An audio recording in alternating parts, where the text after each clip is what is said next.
Hello દોસ્તો, Mahesh computer technology YouTube ચેનલમાં આપનું સ્વાગત છે। આજે આપણે વાત કરીશું ટેટ એક્ઝામ માટે બેસ્ટ ઉપયોગમાં આવે તેવા તલાટી ક્લર્ક માટે બરાબર અહીંયા સુધી કે જીપીએસસીમાં ઉપયોગમાં આવે એવું ટેક્સ્ટ બુક એટલે કે ધોરણ 8ની ટેક્સ્ટ બુકના એમસીક્યુનું સોલ્યુશન કરીશું બરાબર।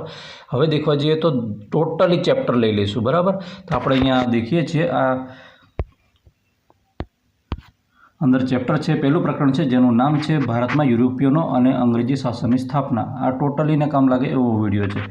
हवे आने अंदर पहलो प्रश्न शू है कि 15મી सदी में यूरोप में आवेला सामाजिक और धार्मिक परिवर्तनों कया नामे ओळखाय छे? तो ये परिवर्तनों 15મી सदीवाळा नवजागृति नामे ओळखाय छे। भारत में आवेलो यूरोपियन प्रजा माटे नीचेनामांथी कयो योग्य क्रम कयो छे? तो भारत में कोण पहला पोर्टुगीज आया था, पछी डच लोग आया था, अंग्रेज आया एंड फ्रेंच आया। फ्रेंच तो हमारा हड्डो जमाईने थोड़ा बैठेला है, पूरेपूरा गयेला नहीं। बक्सरना युद्धनी बात करिए तो बक्सरना युद्धथी अंग्रेजों ने भारतना कया प्रदेश में दीवानी सत्ता के महसूली जे सत्ता थी एना अधिकारों प्राप्त थया था बराबर। तो एने बक्सर ने अंदर पहला एमने बंगाल में मळ्युं, पछी बिहार में ने ओडिशा एम 3 जग्याए दीवानी सत्ता उघरावणी એટલે કે महसूल उघरावणी सत्ता मळी हती अंग्रेजोने बराबर। पछी एना पछी नेक्स्ट सवाल है चौथो, भारत में कया कायदा अंतर्गत सर्वोच्च अदालतनी स्थापना थई हती बराबर। तेमां छे ईस्वीसन 1773 नियामक धारो तो एना कारणे सर्वोच्च अदालतनी स्थापना थई हती। एना पछीनो फरी प्रश्न है फोर्ट विलियम कॉलेजनी स्थापना कया स्थळे करवामां आवी हती? तो एनो छे આપણે કોલકાતા એમ કહીએ છીએ, કોલકાતા લખેલું છે બરાબર। આ કોલકાતામાં થઈ હતી। હવે અહીંયાથી એના પછી નેક્સ્ટ ચેપ્ટર આવી જાય છે બીજા નંબરનું બરાબર। તો બીજા નંબરનું ચેપ્ટર છે ભારતમાં બ્રિટિશ શાસન ઈસવીસન 1757 થી 1857 સુધીની અંદરનું છે બરાબર। આપણે તમે કહેશો તો આ એક ચેપ્ટરના ટોટલી હું 25 થી 30 एमसीक्यू लईने आपणे आवीशुं बराबर। अने आखी 8मानी आ टेक्स्ट है एने खत्म करी दईशुं, पछी 7मानी लईशुं ने 6ठानी लईशुं बराबर। तमे कॉमेंट अवश्य करजो, जो तमे सपोर्ट करशो तो हूँ सपोर्ट करवा माटे पीछेहट नहीं करूँ बराबर।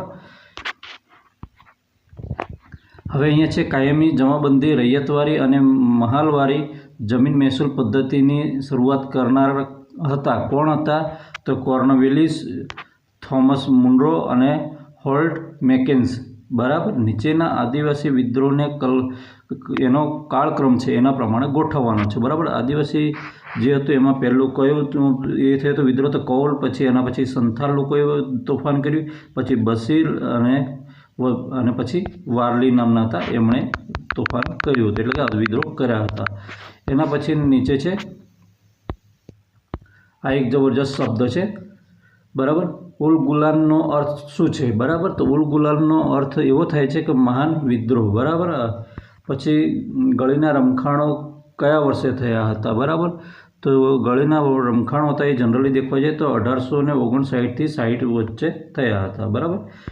पछी आदिवासीमां थती स्थलांतरित खेती कया नामे ओळखाती हती बराबर?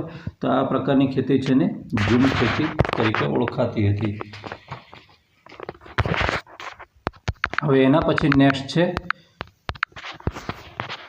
एना प्रकरणનું नाम है प्रकरण 3। આપણે 19 प्रकरण सुधी पहोंचवाना छे मित्रों, थोड़ी धीरज राखवी पड़शे एवुं लागे छे।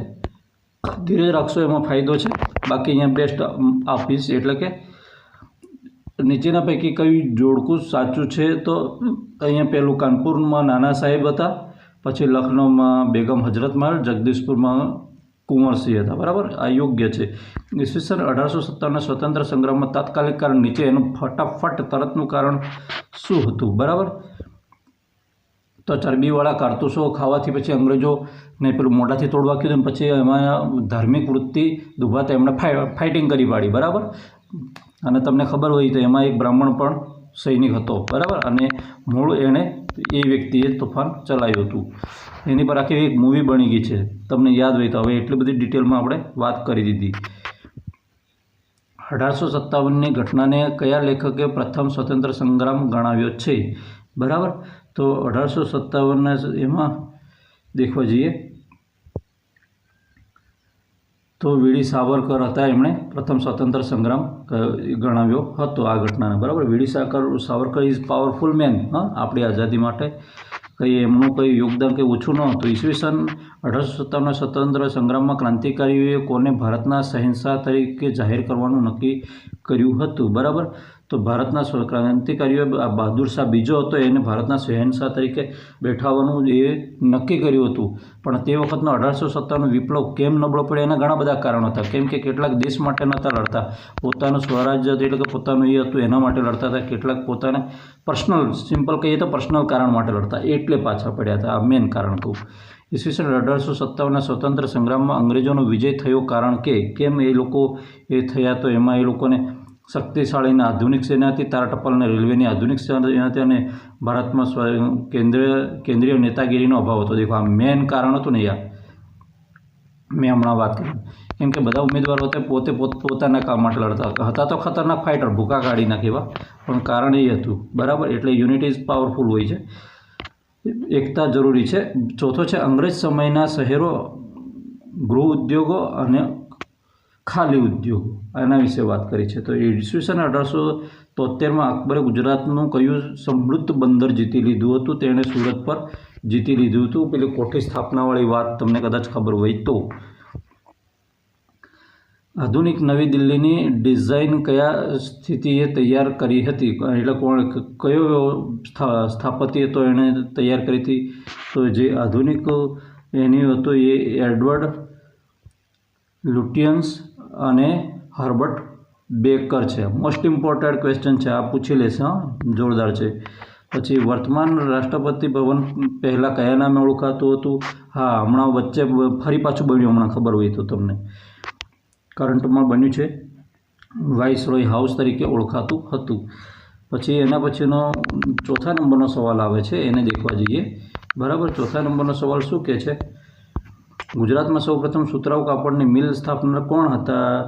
તો ભાઈ રણછોડલાલ રેટિયાવાળા. અહીંયા રેટિયાવાળા યાદ રાખો તો એ કાફી થઈ જાય. ભારતમાં સૌપ્રથમ લોખંડનું કારખાનું ક્યાં સ્થપાયું હતું? ટાટાનું કામ હતું, જમશેદપુર ઇઝ, ત્યાંથી અડ્ડો જમાઈને બેઠા છીએ આપણે. પછી વાત આવી 5મા નંબરના ચેપ્ટરમાં અંગ્રેજ શાસન સમયની શિક્ષણ અને સમાજ વ્યવસ્થા. આના કેટલાક પ્રશ્નો છે એ લઈ લઈએ. બરાબર, ઈસવીસન 1854માં અમલમાં આવેલા ચાર્લ્સ વુડનો ખરીદો, આ એજ્યુકેશનમાં આવે છે મિત્રો, બીએડની અંદર ને પીટીસીમાં આવે છે, શેના સાથે સંબંધિત હતો? બરાબર, તો એની વાત કરી દીધી હતી કે ભારતમાં યુનિવર્સિટીઓની સ્થાપના કરવા વિશે એ હતો. બરાબર, તમને આ એ અને સી છે એ સાચું લાગશે, પણ વાસ્તવમાં એના વિશે છે. પછી એના પછી આપણે આગળ વધીશું.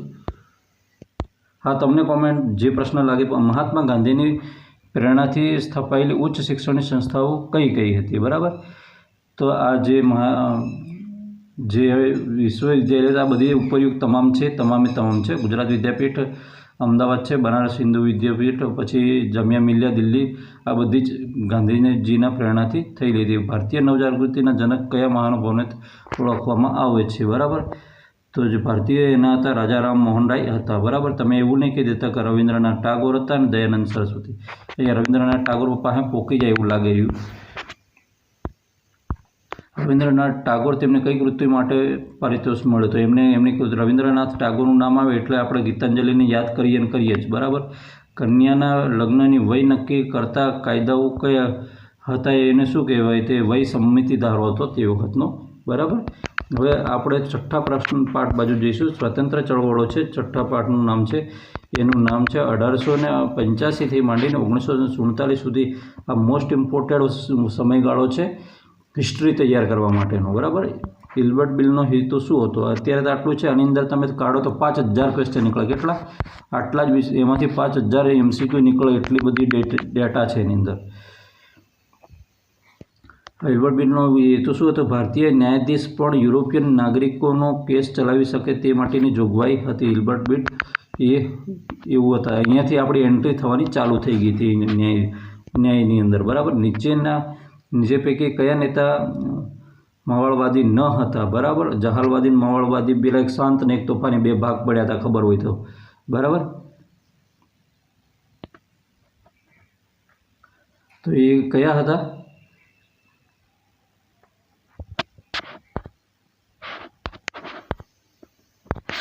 જેને આપણે બિપિનચંદ્ર પાલ તરીકે ઓળખીએ છીએ, બરાબર. એ માવળવાદી ન હતા, એ જહાલવાદી હતા. અને એ જહાલવાદીની ત્રિપુટી દેખા, બરાબર છે, લાલ બાલ પાલવાળી, યાદ હોય તો. પછી આપણે ત્રીજા નંબર પર પહોંચી જઈએ છીએ. વિદેશમાં ક્રાંતિકારી પ્રવૃત્તિ સાથે સંકળાયેલ ક્રાંતિકારીઓમાં કોનો સમાવેશ થાય છે? તો ઉપરના આ વીડી સાવરકર, આપણને એનું કંઈ કશું ના મળ્યું. શ્યામજી કૃષ્ણ વર્મા છે, મેડમ ભીખાઈજી કામા છે, બરાબર. આમણે તો તમને ખબર હોય તો ઝંડો ફરકાવવામાં આપણે એમાં ઘણો બધો એ કર્યો હતો. એમણે સૌ પ્રથમ ઝંડો લહેરાયો હતો, ખબર હોય તો. પછી માનગઢ હત્યાકાંડની ઘટના સમયે કયા સ્વતંત્ર સેના આદિવાસી સમાજનું નેતૃત્વ ધરાવતા હતા? બરાબર. એમાં ગુરુ ગોવિંદજીનું નામ આવે છે, બરાબર. બિરસા મુંડાને એ પાછળથી આવશે, પણ મેન એમનું છે એ ગુરુ ગોવિંદસિંહજી એ છે, બરાબર. પછી એના પછી નેક્સ્ટ આપણે અસહકાર આંદોલન સાથે નીચે પૈકી કઈ બાબતો સંકળાયેલી હોય છે? તો એની અંદર અસહકારમાં શાળા કોલેજોનો બહિષ્કાર કરવાનો, ખાદીને અને દારૂબંધી માટે તો બહુ ધમાલ કરી, એટલે કે આપેલ તમામ આવશે. પાઠ 7મો છે આધુનિક ભારતમાં કલા, બરાબર. એને દેખવા જઈએ તો આધુનિક ભારતમાં કલાની ઈસવીસન પૂર્વે 7000ના પાષાણ યુગીન કાળમાં કઈ ગુફામાંથી ચિત્રો મળી આવ્યા હતા? બરાબર. તો એનામાં છે ભીમબેટકા નામની છે, ત્યાંથી મળી આવ્યા હતા. દેવી સરસ્વતીનું જાણીતું ચિત્ર કયા ચિત્રકારે દોરેલું છે? એમાં છે રાજા રવિ વર્મા છે, મંસૂર અને બિશનદાસ જેવા વિખ્યાત ચિત્રકારો કઈ ચિત્રશૈલી સાથે સંકળાયેલા હતા? બરાબર. તો આ છે મોગલ શૈલી સાથે સંકળાયેલા હતા. પછી ચોથા નંબર છે નીચેનામાંથી કઈ ચિત્રશૈલી ગુજરાત સાથે સંકળાયેલી છે? બરાબર. તેમાં છે પિઠોરા ચિત્રશૈલી, સી વિભાગ આવશે, બરાબર. એના પછી નેક્સ્ટ પ્રશ્ન છે કે નહીં જોઈ લઈએ જરા. બધા આઈ થિંક બધા 5-5 સવાલો લીધેલા છે અહીંયા, એટલે આપણે 5-5 ક્લિયર કરતા જઈશું. નીચેના પૈકી પ્રદર્શન કલાનું જે સાચું ઉદાહરણ કયું છે? તેમાં નૃત્યકલા છે. નૃત્યકલા ઘણું બધું કહી દેતું હોય છે. આમ તો ચિત્રકલા પણ ઘણું બધું કહેતી હોય, પણ સાયલેન્ટ હોય છે, બરાબર. એટલે આપણે એને એવું કહીએ છીએ. સ્વતંત્રતા પછીનું ભારત, દેખો 47 પછીનું ભારત. આ 2 પાર્ટ છે, આપણે તૈયાર કરતો ને 6ઠ્ઠા અને 7માનું ટોટલ ડિટેલમાં, એટલે કે મોટા ડિટેલમાં, તો કામ બહુ બધું થઈ જાય એવું છે. GSLV એટલે શું છે? તો એમાં છે જીઓ, એમાં જવાબ બી આવશે, બરાબર. Geo synchronous satellite launch vehicle. પછી વિશ્વ યોગ દિવસની ઉજવણીનો નિર્ણય કરનાર સંસ્થા કોણ હતી? તે UN હતી, બરાબર, યુનાઇટેડ નેશન્સ હતી. પછી બંધારણ સભાએ ભારતનું બંધારણ ક્યારે પસાર કર્યું હતું? બરાબર. તો આ 26 નવેમ્બર 1950માં. તો આ સાલો આપણને 26 જાન્યુઆરી 1950 વાળું અહીંયા લઈ આવે છે, એટલે આ વિદ્યાર્થીઓ અહીંયાથી અહીં પહોંચી જાય છે, બરાબર. પણ વાસ્તવમાં ડી જવાબ છે. ગોવા મુક્તિ આંદોલન સંબંધિત વાત હતી, એમાં શું છે? ભારતમાંથી પોર્ટુગલ જે સંસ્થાનો હતા એ દૂર કરવા માટે આંદોલન કરવામાં આવ્યું હતું. એના પછી નેક્સ્ટ એક પ્રશ્ન હોય તો જોઈ લઈએ. ઓકે છે જ. ગુજરાત રાજ્યના પ્રથમ મુખ્યમંત્રી કોણ હતા? તો આપણે જીવરાજ મહેતા ભવન તરીકે ઓળખતા હતા, અને જે એમના નામ પરથી નામ પડ્યું હતું, શાનું નામ પડ્યું હતું? જીવરાજ મહેતા ભવન, એ તમને ખબર છે. અને અહીંયા જીવરાજ મહેતા એમનું નામ હતું, બરાબર. એમની યાદગીરી માટે અત્યારે એમનું નામ બદલી દેવામાં આવ્યું છે. 9મો પાઠ છે સંસાધન તરીકે ઓળખવામાં આવે છે. નીચેનામાંથી કયું સંસાધન માનવ સર્જિત નથી, માણસ બનાવતો નથી? ચીરોડી એ કુદરતી છે, વીજળી બનાવે છે. ચૂનો અને ખનિજ તેલ વ્યક્તિ બનાવે છે. જો તમે સૌર ઉર્જા, જળ ઉર્જા, જૈવ ઇંધણ, પવન ઉર્જા જેવા સ્ત્રોતોનો ઉપયોગ કરો છો તો તે કેવા પ્રકારના છે? કેટલા બધા એક્ઝામ્પલ શાના છે? તો એ નવીનીકરણના છે, બરાબર. હવે જે સોલર ટેકનોલોજી છે એ નવી ટેકનોલોજી છે એવું વાત કરવામાં આવે છે. હું સર્વ સુલભ સંસાધન છું એવું કયું સંસાધન છે? બોલો. તેમાં છે ઓક્સિજન. ધાતુ છે એના માટે મેળવવા માટે પરાક્રમ કરવું પડે. યુરેનિયમ માટે પણ પરાક્રમ કરવું પડે. ખનિજ તેલ માટે પરાક્રમ કરવું પડે. ઓક્સિજનમાં કોઈનો પણ ટેક્સ લાગતો નથી કે ભાઈ તમને આટલા ટકા ટેક્સ લાગશે ઓક્સિજન લેવામાં. હા, બની શકે ભવિષ્યમાં કોઈક એવું જાગશે જ. હા. પૃથ્વી પર મીઠા પાણીનો જથ્થો કેટલા પ્રમાણમાં છે? બરાબર. હવે એમાં છે મીઠાનો જે છે એ 2.7% છે. નીચેમાંથી કઈ પ્રવૃત્તિ સંસાધનનું સંરક્ષણ કરતી નથી? તો એમાં છાણિયા ખાતર સંરક્ષણ કોણ કરતું નથી? દેખી લ્યો તો છાણિયું ખાતર પ્રોટેક્શન કરે. ટપક સિંચાઈ પ્રોટેક્શન કરે, ઘરમાં કિચન ગાર્ડ છે, આ તમારે રાસાયણિક ખાતર છે ને એ બધું બગાડે છે, એટલે આ રક્ષણ કરતું નથી. સી જવાબ આવશે. હવે એના પછી નેક્સ્ટ આપણે આગળ વધીશું. ખનિજ ઉર્જા, 10મો પાઠ ખનિજ ઉર્જા અને ઉર્જા સંસાધનો. બરાબર, ખનિજ અને ઉર્જા સંસાધનો. લદ્દાખમાં કયા પ્રકારનો ઉર્જા પ્લાન્ટ આવેલ છે? હવે લદ્દાખની અંદર વાત કરીએ તો જે ભૂતાપીય ઉર્જા છે એનો પ્લાન્ટ આવેલો છે. બાયોગેસ વિશે શું સાધન છે? આપેલ તમામ દેખવા જઈએ તો નીંદણ બાયોગેસ છે, એમાંથી નીંદણ જૈવિક ખાતર બને છે. બાયોગેસ સસ્તો અને ઉપયોગમાં સરળ હોય છે. બાયોગેસ રસોઈ બનાવવા માટે બેસ્ટ છે, એવું છે. મેં તો ક્યાંક એવું પણ દેખ્યું છે કે વેસ્ટ ફૂડ હોય છે ને, વેસ્ટ ફૂડ પણ નાખીને ગેસ જનરેટ કરવામાં આવે છે. આવું પણ મોટી મોટી હોસ્ટેલો હોય ને ત્યાં આવું કંઈક બનતું હોય એવું મને જાણવા મળ્યું હતું. બરાબર, આપણે પૂરી ડિટેલમાં એને નથી ઉતરતા. કાળું સોનું કોને કહેવામાં આવે છે? તો કાળું સોનું તમે કોલસાને કહેશો, નહીં યુરેનિયમને, પ્લેટિનમ. અરે મિત્રો, ખનિજ તેલ, કાલા સોના, નીચેનામાંથી કયું એક ધાતુમય ખનિજ નથી? તો ધાતુ, સોનું, તાંબુ આ બધી છે, તો કોલસો એ નથી, એટલે કે સી જવાબ આવશે. ગુજરાતમાં ગરમ પાણીના ઝરા ક્યાં આવેલા છે? તો આપણને ખબર છે, લસુંદરામાં આવેલા છે, ઉનાઈમાં અને તુલસીશ્યામ, એટલે આપેલ તમામ આવશે. ગુજરાતની અંદર ગરમ પાણી હજુ ટુવા ટિમ્બર એને બધી વાત હતી, પણ હવે ચલો આગળ જતા રહીએ. 11મો પાઠ છે ખેતી, એગ્રીકલ્ચર છે. બરાબર, એમાં છે પહેલો પાઠ છે બાજરીના પાક માટે કયા પ્રકારની જમીન વધારે અનુકૂળ હોય છે? તો બાજરી માટે રેતાળ હોય છે, થોડી બેસ્ટ રહે છે. કાળી જમીનમાં જેવી મજા ન આવે. બરાબર, કેમ કે બાજરી હીટ પકડતી હોય છે પાછળ જઈને. ગુજરાતમાં ઘઉં ઉત્પાદન કરતો એવો કયો પ્રદેશ છે?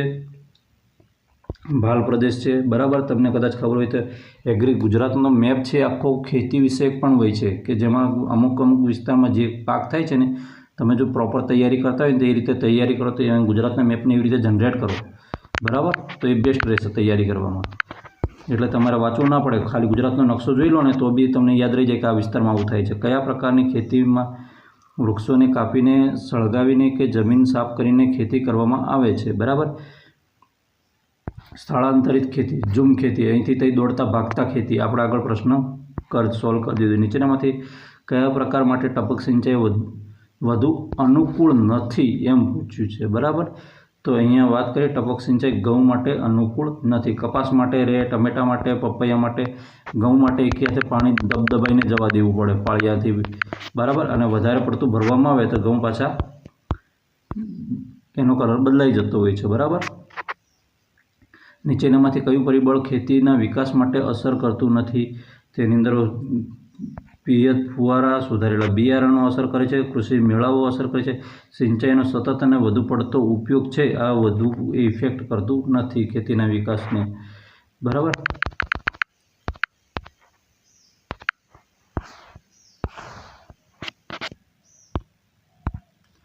ઉદ્યોગો નામનો પાઠ છે 12મો. એની અંદર દેખવા જઈએ તો કયો ઉદ્યોગ સમુદ્ર આધારિત હોય છે? બરાબર, તો એની અંદર વાત કરીએ તો મત્સ્ય ઉદ્યોગ એ સમુદ્ર આધારિત છે. સિમેન્ટ નથી, શણ નથી, કાગળ નથી.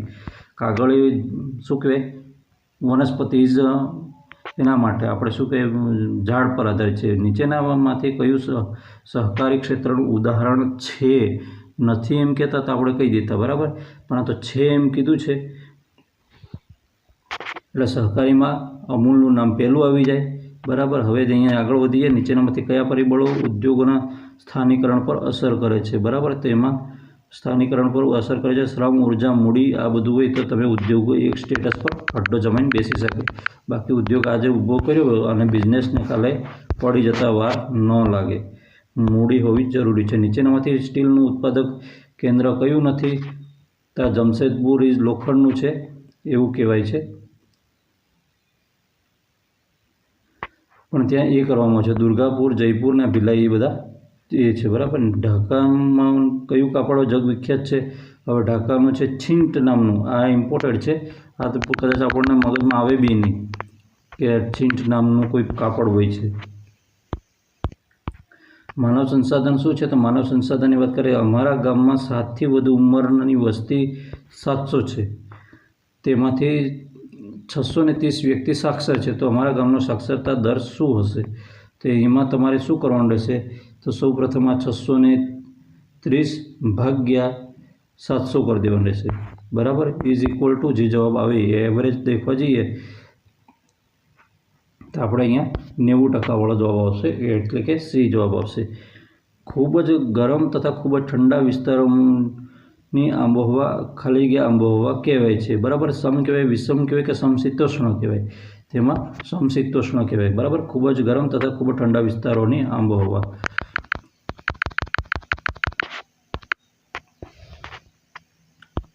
વસ્તીની દ્રષ્ટિએ ભારતનું પ્રથમ ક્રમાંકનું રાજ્ય કયું છે? દેખવા જઈએ તો યુપીનું નામ પહેલું આવે છે, ઉત્તર પ્રદેશનું, કે અહીંયા ભૂકાકાળ એટલી વસ્તી છે.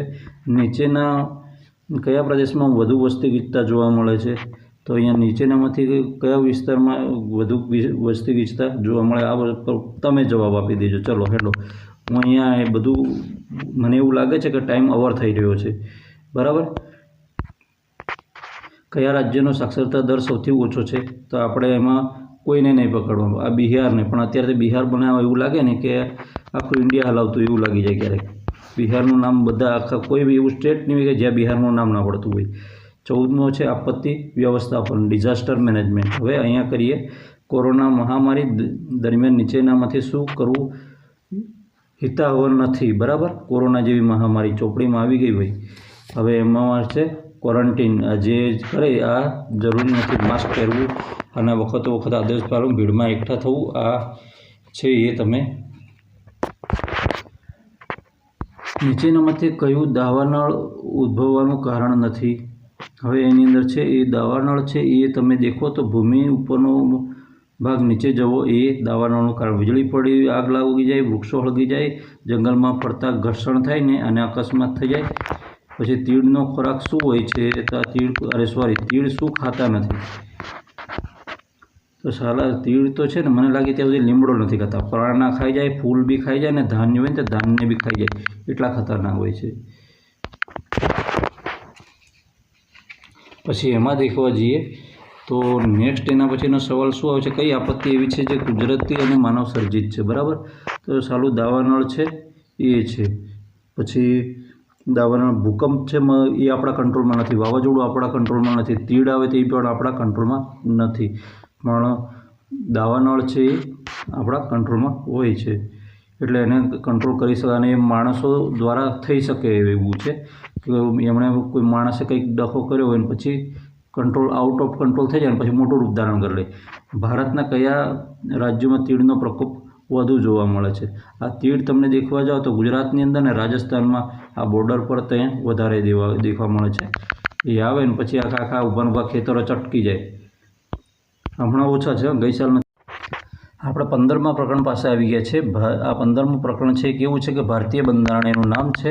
દેખવા જઈએ, સ્વતંત્રતા બાદ બંધારણ ઘડવાની જરૂર કેમ પડી? તો આપણો દેશ ચલાવવા માટે, મૂળભૂત અધિકારો છે એનું રક્ષણ થાય એના માટે કરવાની જરૂર પડી. બરાબર, વ્યવસ્થિત સંચાલન થાય. આપણે બંધારણ સભા માટે વિવિધ ક્ષેત્ર તજજ્ઞ વ્યક્તિઓનો સમાવેશ કેમ કરવામાં આવ્યો? તો એની અંદર છે કોઈ પણ મુદ્દો છે, બરાબર, એ છટકી ના જાય, દરેક મુદ્દા આવરી લેવાય અને બધા મુદ્દાઓમાં દરેક વ્યક્તિને સમાન અધિકાર, ન્યાય મળે એના માટે તજજ્ઞોની સમાવેશ કરવામાં આવ્યો. ભારતમાં સામાન્ય રીતે દર 5 વર્ષે, એટલે કે એક પ્રકારનો સર્વગ્રાહી બનાવવામાં આવ્યો. બરાબર, એવો એના માટે હવે ભારતમાં સામાન્ય રીતે 5 વર્ષે ચૂંટણી યોજાય છે. તે કેવા પ્રકારની? આપણે એને 5 વર્ષે એટલે લોકશાહી પ્રકારની છે. બરાબર, પછી સ્ત્રી કરતાં પુરુષ વધારે ચડિયાતો ગણવામાં આવે ત્યારે કયા હકનું હનન થાય? ભાઈ એમાં દેખવા જઈએ તો સમાનતાનો હક. સ્ત્રી અને પુરુષ સમાન હક ધરાવે છે એવું તમને કહેવાય છે, જાહેરમાં કહેવાય છે, ટેક્સમાં કહેવાય છે, રિયલમાં ફોલો થાય છે કે નથી થતું? ભાઈ હોય કે બેન હોય, કોમેન્ટમાં અવશ્ય જણાવો કે સમાનતાનો અધિકાર ખરેખર ગુજરાતમાં મળે છે કે આખા ઇન્ડિયામાં મળે છે? આ ખરેખર છે કે નહીં તમે કહેજો. હા, ગુજરાતનો નાગરિક જમ્મુ કાશ્મીરમાં જઈને વસવાટ કરી શકે છે. બરાબર, તો એ કયો હક મળે એવું કહેવાય? તો એ સ્વતંત્રતાનો હક મળે એમ કહેવાય. બરાબર, એ ત્યાં જઈને ગમે ત્યાં વસવાટ કરી શકે છે. બસ છે, બસ, શાળા, જાહેર શૌચાલય જેવા જાહેર સ્થળોનું રક્ષણ કરવું એ નાગરિક માટે કેમ જરૂરી છે? બરાબર, તો એ તેનું રક્ષણ કરવું એ એમની પોતે મૂળભૂત ફરજ છે અને તેમાં સમાન અધિકારવાળા વ્યક્તિ છે, એટલે કે દરેકનો સમાન અધિકાર છે કે આપણી જે આ જાહેર વસ્તુ છે એનું રક્ષણ કરવું જોઈએ. બરાબર, અને એમની ફરજ પણ છે. પછી એના પછીનો નેક્સ્ટ સવાલ છે, બંધારણ ઘડતરની પ્રક્રિયા સાથે કઈ બાબત બંધ બેસતી નથી? એ સાલું નીચે દેખવું પડશે આપણે. હજુ જઈએ આપણે નીચે, જેમ કે અહીંયા ઓપ્શન આપેલા છે. હા, હવે અહીંયા એવું કીધું છે, તેમાં આપણે 26 જાન્યુઆરી 1949માં બંધારણ તૈયાર થયું હતું, આવી વાત કરી છે. બરાબર. આ બાકીની બધી વસ્તુ સાચી છે. 2 વર્ષ 11 માસ 18 દિવસવાળી, આટલા સભ્યો હતા. બરાબર. સભાની બેઠક આટલા રોજ મળી હતી, એ સાચી છે. પેલી થોડીક અલગ પડે છે ડેટા. હવે કાયદાની દ્રષ્ટિએ બધા નાગરિકો સમાન હકો નાગરિકોની અભિવ્યક્તિને છૂટછાટ. આની અંદર દેખવા જઈએ તો એની સામે શું આવશે? સ્વતંત્રતાનો હક આવશે. બરાબર. નેક્સ્ટ છે સંસદ અને કાયદો છે. આ બંધારણ છે, મોસ્ટ ઇમ્પોર્ટન્ટ ટોપિક છે પરીક્ષાની તૈયારી માટેનો. બરાબર. ટેટ હોય કે પછી તલાટી ક્લાર્ક હોય. અને સ્વતંત્ર ચળવળો. પછી 2-4 છે આપણે શું કહેવાય, મુગલ યુગ છે. અને ચલો એની વાત નહીં કરતા. પ્રત્યક્ષ અને અપ્રત્યક્ષ ચૂંટણીનું ઉદાહરણ આપો. બરાબર. તો પ્રત્યક્ષ ચૂંટણી શું થાય છે? પ્રત્યક્ષ ચૂંટણીમાં દેખવા જઈએ તો લોકસભાની ચૂંટણી છે. અપ્રત્યક્ષ ચૂંટણી તો દેખો રાજ્યસભાની ચૂંટણી છે. પછી સંસદમાં દરેક રાજ્યની વિધાનસભાનું પ્રતિનિધિત્વ કયા ગૃહમાં જોવા મળે છે? તેમાં રાજ્યસભામાં જોવા મળે છે. બરાબર. પછી 1 જાન્યુઆરી 2005માં જન્મેલ નાગરિકને કઈ મતાધિકાર મળેલો છે? તો એનાથી નાગરિકને ક્યારે મતાધિકાર મળે છે? તો એ જે વ્યક્તિ છે એ અહીંયાથી 18 વર્ષનો થાય ત્યારે. બરાબર. એટલે દેખવા જઈએ તો 1 જાન્યુઆરી 2023ના અંદર એને મળશે મતાધિકાર. બરાબર. 18 વર્ષનો થાય ત્યારે. રાષ્ટ્રપતિ માટે યોગ્ય ઉમેદવારની લાયકાત ધરાવતો નાગરિક બીજા કયા સભાપદો પર માટે યોગ્ય હોઈ શકે? એટલે બીજે ક્યાંય આમ સીધો કામ લાગી જાય કે એની પર ગોઠવાઈ જતો હોય છે. બરાબર. એના માટે એને કશું કરવું પડતું નથી. તે લોકસભા અને રાજ્યસભા માટે પણ યોગ્ય સભ્યપદ મેળવી શકે છે. બરાબર. પછી 5મો પ્રશ્ન છે, રાજ્યસભાના સભાપતિની ચૂંટણી કેમ કરવામાં નથી આવતી? તો ઉપરાષ્ટ્રપતિ જ રાજ્યસભાના સભાપતિ હોય છે, હોદ્દાની રૂએ. એટલે તેની કોઈ ચૂંટણી કરવામાં આવતી નથી. રાષ્ટ્રપતિ દ્વારા કાયદો ઘડવામાં આવે છે કે મંજૂર કરવામાં આવે છે? બરાબર. તો એ રાષ્ટ્રપતિમાં કાયદો ઘડતા નથી, એ ઓનલી સહી મારે છે, સિગ્નેચર કરે છે એને. અને ડાઉટ લાગે તો એને પોકેટની અંદર જમા કરી લે છે. બરાબર. એટલે પેલો pocket power, pocket veto power એમ કહે છે ને, એની અંદર હોય છે. આ એક છેલ્લી ડિગ્રીનો પાવર હોય છે કે જે દેશનું તંત્ર જોખમાં એવું હોય ત્યારે વાપરવામાં આવે. બાકી ઈચ્છા થઈને ના કરી દે. ન્યાયતંત્ર છે, ચોરી, લૂંટફાટ અને મારામારી વગેરે કયા દવાઓ કહી શકાય? તો એની વાત કરીએ, ફોજદારી દવા કહી શકાય. દેશની સર્વોપરી અદાલત કઈ છે? તમને ખબર જ છે, સર્વોચ્ચ અદાલત, સુપ્રીમ કોર્ટ. પછી કઈ અદાલતના માધ્યમથી કેસો ઝડપથી અને સુખદ સમાધાન થાય છે એવું કહેવામાં આવે છે? તો લોક અદાલત. આપણે જજમેન્ટ લોક અદાલત બી લઈ શકે છે અને આપણે પંચરાહી નિકાલ કરીએ, બેસ્ટ રહે છે. ધીસ લોક અદાલત.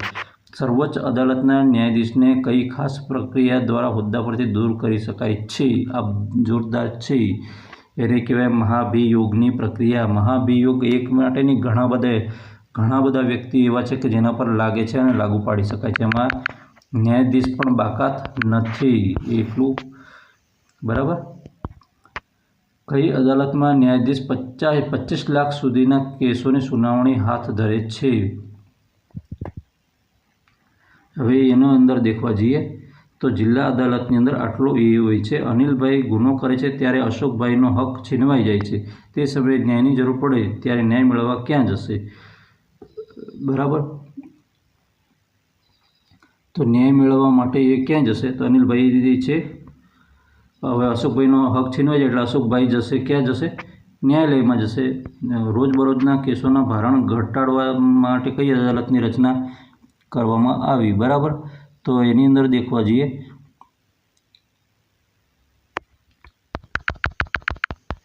લોક અદાલત નહીં, આપણે ફાસ્ટ ટ્રેક કોર્ટ એમ કે ને એ લગાડવામાં આવી.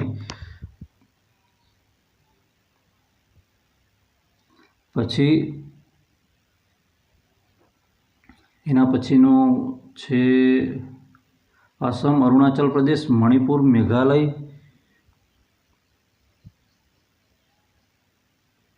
બરાબર. મિઝોરમ, નાગાલેન્ડ, ત્રિપુરા રાજ્યમાં શા માટે એક જ વડી અદાલત આવેલી છે? તો આમાં લોક અદાલત જે